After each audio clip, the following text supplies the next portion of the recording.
July 16th, 1969, Cape Kennedy, Florida, 9:32 in the morning. 1 million people line the beaches and causeways around the launch site. They've been camping out for days, in some cases in lawn chairs and camper vans and on the hoods of cars, parked on every available strip of land within sight of the pad. Hotels for 50 miles in every direction have been sold out for weeks.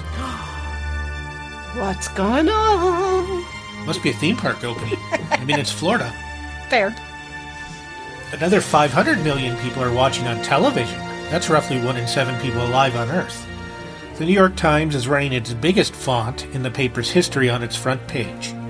Foreign dignitaries have flown in from dozens of countries. President Nixon is on the phone with his speechwriters preparing, just in case, 2 possible speeches. One for success, one for the event that the crew becomes stranded on the moon and cannot return. Oh, that's terrifying. I wonder if there's a copy of that speech somewhere. At 9:32, the 5 F1 engines of the Saturn V ignite, producing 7.6 million pounds of thrust. The rocket lifts off.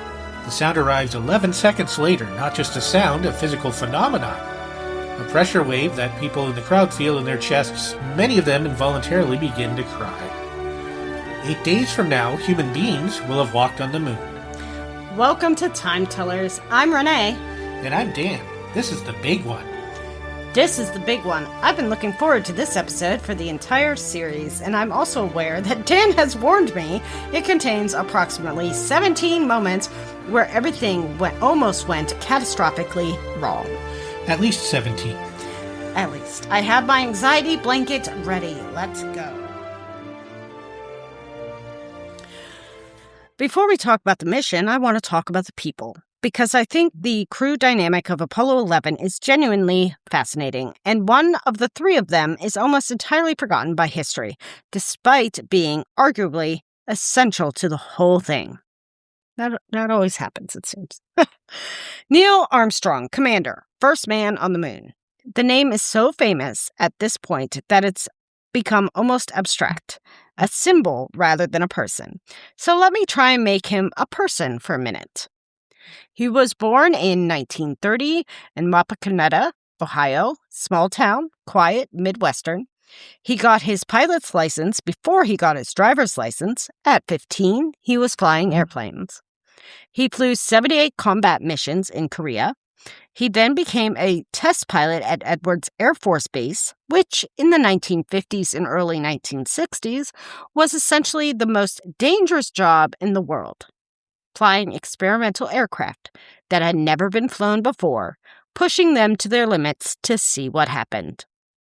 He was selected as an astronaut in 1962 in the second group. He was famously, almost pathologically, private. He didn't give interviews. He avoided public appearances.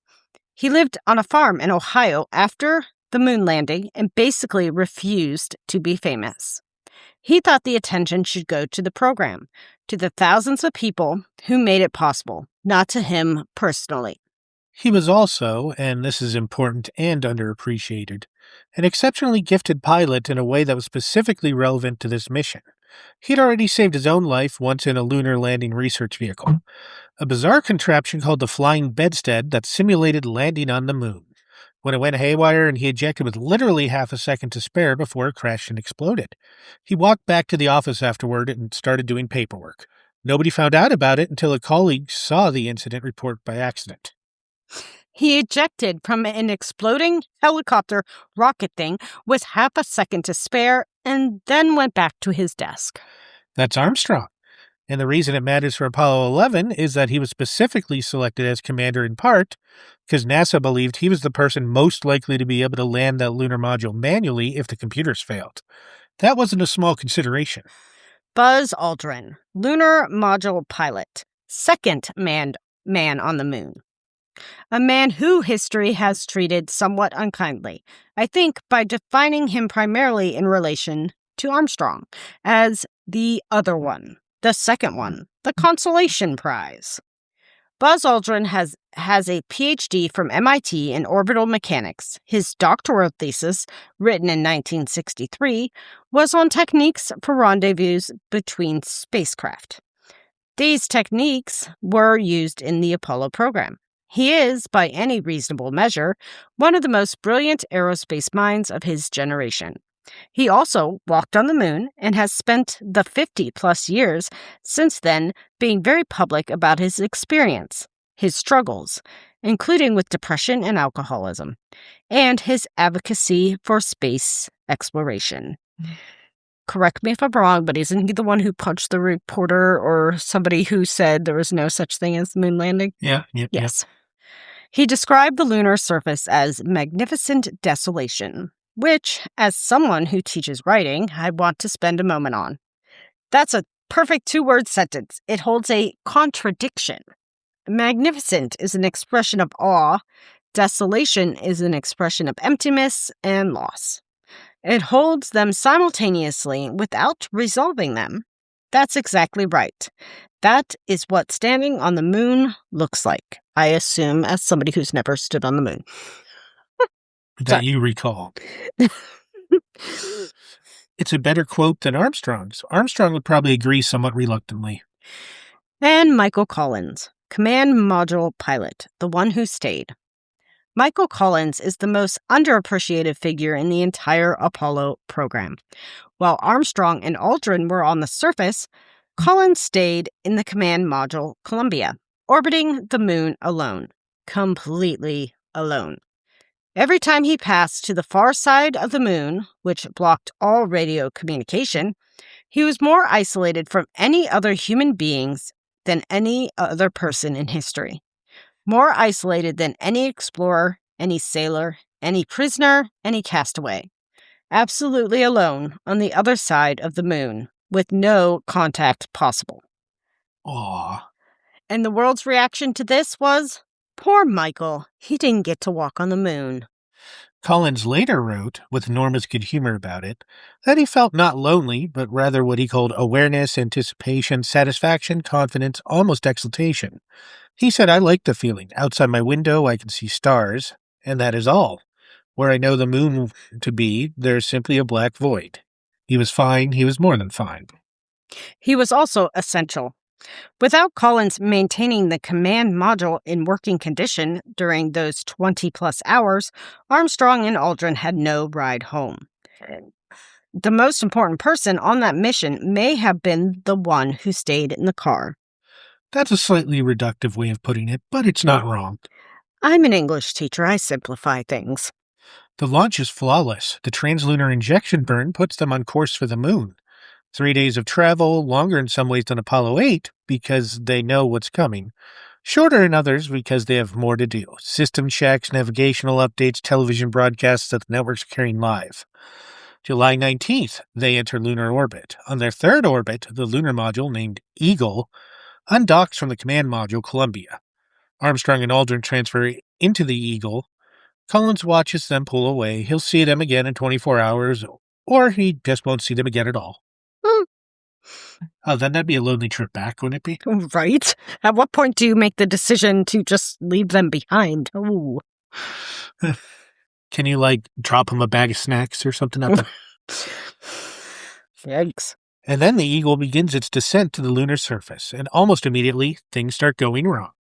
Here we go. The 12:02 alarm. 4 minutes into the powered descent, an alarm code appears on the computer display that nobody, not Armstrong, not Aldrin, not Mission Control, has ever seen before in a real mission. Of course. 12:02. The onboard guidance computer is overloading. It's receiving more data than it can process and is having to shed tasks to keep up with navigation. In Mission Control, every flight controller looks to Flight Director Gene Kranz. Kranz looks to his back room. The support team behind the main console, specifically to a 26-year-old software engineer named Jack German. Garmin. That word is not German. I know, it's Garmin. Garmin had, the night before, stayed late and compiled a handwritten list of every possible computer alarm that might occur during descent, along with a note on each one saying whether it was okay to continue or required an abort. He'd done this on his own initiative without being asked. He'd brought the list in, and it was sitting next to him on the console. He looked at 12:02, he looked at his list, he keyed his comm. It's executive overflow. If it doesn't recur, we're go. Kranz relayed, we're go on that alarm. The descent continued.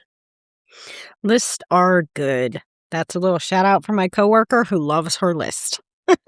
Does she listen to this? I have no idea. And who Uh, cares? A 26-year-old who stayed late to make a handwritten list saved the moon landing. The alarm recurred multiple times. Each time Garmin cleared it, the computer was shedding low-priority tasks, keeping the essential navigation running. Each time Armstrong and Aldrin and Krantz had to decide in real time whether to continue or abort. They continued every time with seconds to decide. I'm stressed, and this happened 50 years ago. It gets more stressful. At 2,000 feet altitude, Armstrong looks out the window. He realizes immediately that the computer, in the process of managing its overloaded systems, has aimed them at the wrong landing site. They're heading for a boulder field. Yikes. They're heading for a boulder field, a crater filled with rocks the size of cars, exactly the kind of thing that would destroy the landing gear and end the mission. Armstrong takes manual control. He's now flying the lunar module, a machine that has never landed in anything but a simulator, manually looking for a clear patch while the fuel gauge ticks down. He took manual control of the spacecraft. He flew it essentially like a helicopter. Scanning the surface below, Mission Control had an abort limit, a point below which if they hadn't landed, they'd have to go back up. Armstrong flew past that limit searching. Charlie Duke, the capsule communicator in Mission Control, later said, "We were biting our nails. We knew he'd gone past the abort limit. We knew the fuel was running out. All we could do was trust him."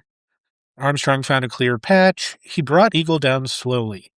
The contact light on the instrument panel came on, the probes beneath the landing legs touching the surface. And then Armstrong, in the quietest, most deliberate voice possible, keyed his radio. Tranquility Base here. The Eagle has landed. Roger, Tranquility. We copy you on the ground. You got a bunch of guys about to turn blue. We're breathing again. Thanks a lot. Thank you. You're looking good here. They'd been holding their breath. Literally, some of them, Gene Krantz later said his hands were shaking when he keyed his mic. He's not a man who admits things like that easily. I love that. You've got a bunch of guys about to turn blue. That's the most human response to the moon landing imaginable. 6.5 hours. That's how long they wait after landing before Armstrong opens the hatch. 6.5 hours of systems checks and meals and debriefs with Mission Control, because they are astronauts, and astronauts do not just jump out of the spacecraft. There was a plan to sleep first, actually. The original timeline had them resting before the EVA. Armstrong and Aldrin essentially said, "No, thank you, we're going now." Nobody argued with them. Fair enough. Okay, July 20th, 1969, 10:39 p.m. Eastern Time. Neil Armstrong opens the hatch of Eagle and begins backing down the ladder. He pulls a handle that deploys a camera, a fixed camera on the outside of the landing leg that will broadcast his first steps to the world. He descends 9 rungs, pauses on the last one, steps off onto the landing pad. I assume we're putting his. Okay. I'm at the foot of the ladder. The lamb footbeds are only depressed in the surface about 1 or 2 inches, although the surface appears to be very, very fine-grained as you get close to it. It's almost like a powder. Ground mass, very fine. And step off the lamb now. That's one small step for man, one giant leap for man. He meant to say, one small step for man.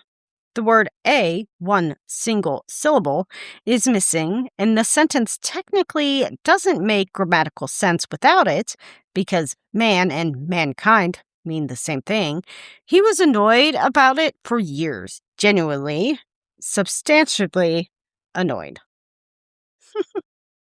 He maintained until his death that he had said it correctly and the A was lost in static. In 2006, a computer programmer named Peter Sham Ford analyzed the audio using software that can detect sounds too brief for human hearing and found a 75 millisecond gap where the A might have been. The evidence was inconclusive, but Armstrong felt vindicated by it. I hope he was right. He deserves to have gotten that sentence right. He'd been carrying it for 37 years at that point.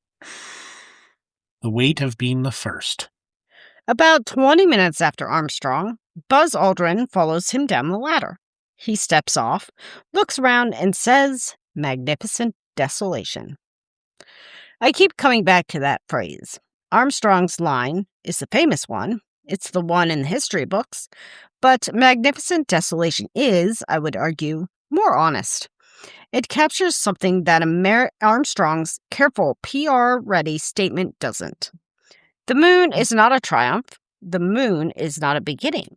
The moon is a wasteland that human beings briefly visited. It was a magnificent it was it was magnificent precisely because of that. Because of the contrast between the vitality of the people standing on it and the absolute absence of anything else. Aldrin has said in interviews that the phrase came to him immediately, without thought. He wasn't trying to craft something memorable, he was just describing what he saw. The best writing usually is. Okay, I'm on the top step, and I can look down over the ICU and landing gear pad. It's a very simple matter to hop down from one step to the next. Yeah, that has to be very comfortable, and walking is also very comfortable. You've got 3 more steps and then a long one. Okay, I'm gonna leave that 1 foot up there and both hands down about the 4th rung up. There you go. Okay, now I think I'll do this. A little more. About another inch. There, you got it. That's a good step. Now, about a 3-footer. Beautiful view. Isn't that something? Magnificent sight out here. Magnificent desolation. Yeah. They spent 2 hours and 21 minutes on the surface. They collected 47.5 pounds of lunar rock and soil samples. They deployed a seismometer to... Seismometer. Oh, yeah. Seismometer, I mean. They deployed a seismometer to measure moonquakes. They planted a flag, a special one with a wire in it to make it stand out. Since there was no wind on the moon to unfurl a regular flag. They received a phone call from President Nixon, who calls it the most historic phone call ever made from the White House. They take photographs. They run a few experiments. And then they go back inside because they have to sleep, because they're still human beings who need to sleep, even on the moon. Why didn't they have Red Bull? That's just before Red Bull. Coffee. Then you'd have to pee, which is complicated in space. Okay. Michael Collins, meanwhile, is orbiting alone above them. He later described the moment of passing behind the moon, out of contact with both the Earth and Eagle, as genuinely strange, and said he looked down on the window toward the near side, knowing Armstrong and Aldrin were down there somewhere, and pressed his nose to the glass and thought, I wonder how they're doing. I find this incredibly sweet. He's the most isolated human being in history, and he's pressing his nose to the window, wondering how his friends are doing on the moon below. He later said that when he was out of radio contact with both Earth and Eagle, he was simultaneously most isolated and most serene he'd ever felt. He described it as not lonely but awareness. The phrase he kept coming back to was, this must be what God feels like. This must be what God feels like. Michael Collins. The most underappreciated man in the whole program.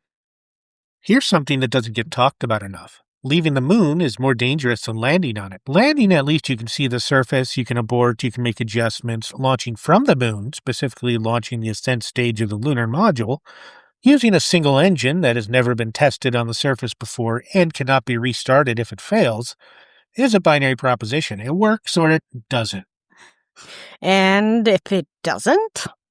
Armstrong and Aldrin stay on the moon. Permanently. There is no rescue, there is no contingency. Collins cannot come down and get them. He doesn't have a landing vehicle, and if he tried, he'd be stranded too. The White House had a speech prepared for the contingency written by William Safire called it In Event of Moon Disaster. Nixon would have read it, and then NASA would have cut communication with the 2 men on the surface, essentially leaving them to die on live television. That speech exists. Yeah. It was declassified years later. It reads, Fate has ordained that the men who went to the moon to explore in peace will stay on the moon to rest in peace. These brave men, Neil Armstrong and Edwin Aldrin, know that there's no hope for their recovery, but they also know that there is hope for mankind in their sacrifice. I'm not going to be okay for a minute. Okay, but did it work? That's a dumb question. It worked. How dare you make me say that question? Sorry. July 21st, 1969. The ascent stage engine ignites. Aldrin later described watching the descent stage, the bottom half of the lunar module that stayed on the moon recede below them as they lifted off. The flag they'd planted got blown over by the engine exhaust. Armstrong saw it happen and didn't say anything. He just watched it go. And what would he say? Let's stop and put it back up?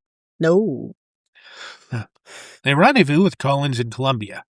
The reunion, three men who'd been separated for 24 hours in one of the most extreme environments in human experience, not knowing with certainty whether they'd see each other again, is described by all three of them as a genuinely joyful moment.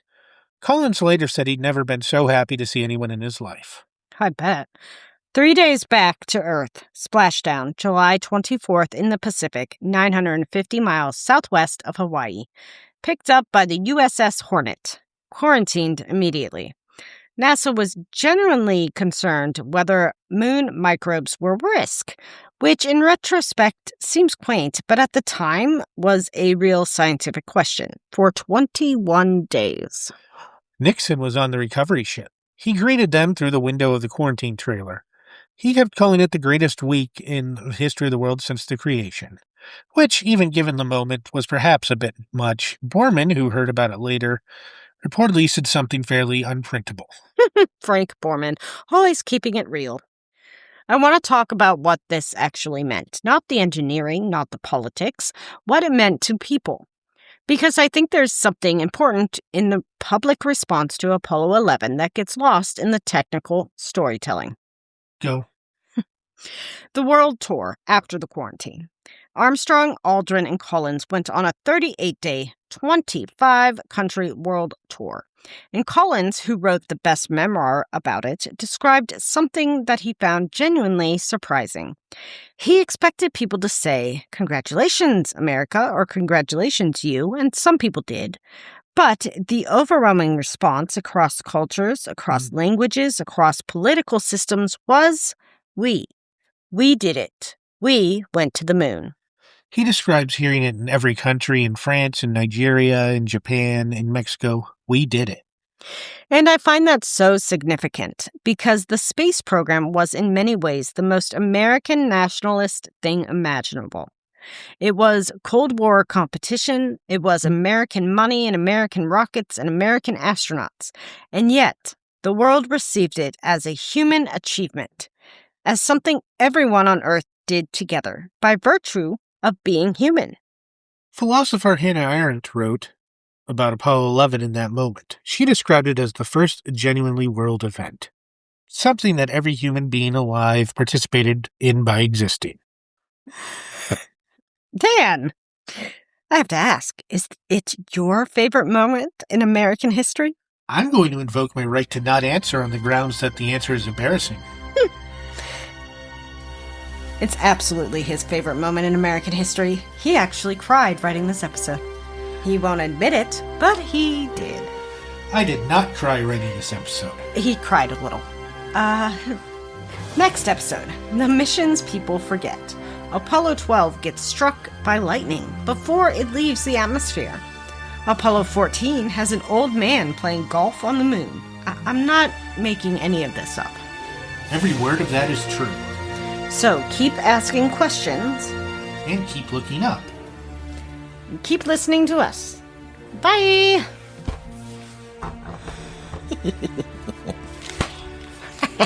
You're not nice. I am very nice.